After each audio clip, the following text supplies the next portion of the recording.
ইথিওপিয়ায় বিধ্বস্ত বিমানে black box উদ্ধার। ইথিওপিয়ান এয়ারলাইন্সের যে বিমানটি গত রোববার বিধ্বস্ত হয়েছে তার ভেতরে থাকা ফ্লাইট রেকর্ডার অর্থাৎ ব্ল্যাক বক্স উদ্ধার করেছে তদন্তকারী কর্মকর্তারা। দেশটির সরকারি ওই বিমান সংস্থা পক্ষ থেকে ব্ল্যাক বক্স উদ্ধারের তথ্য নিশ্চিত করা হয়েছে বলে এক প্রতিবেদনে জানিয়েছে বিবিসি। প্রতিবেদনে জানানো হয়, বিধ্বস্ত বিমানটি এক পাশ থেকে ককপিট ভয়েস রেকর্ডার এবং ডিজিটাল ফ্লাইট ডাটা রেকর্ডার উদ্ধার করেছে তদন্তকারী দল। তবে বিশেষজ্ঞরা বলছেন, ভয়াবহ এই দুর্ঘটনার কারণ সম্পর্কে এখনই কিছু বলা সম্ভব নয়।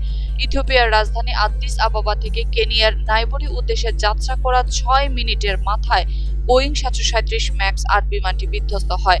বিমানটিতে থাকা 8 জন ক্রু সহ 157 জন যাত্রী সবাই মারা গেছেন।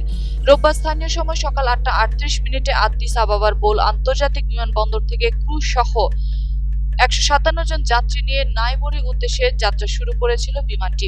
উড্ডয়নের পর 8টা 44 বিমানটির সঙ্গে রাডারের সংযোগ বিচ্ছিন্ন হয়ে গেলে রাজধানী থেকে 60 কিলোমিটার দূরে বিশ্বফুত শহরে তা বিধ্বস্ত হয়। বিমান সংস্থাটির প্রধান নির্বাহী কর্মকর্তা জানিয়েছেন, বিধ্বস্ত বিমানে 30টিরও বেশি দেশের নাগরিক ছিলেন।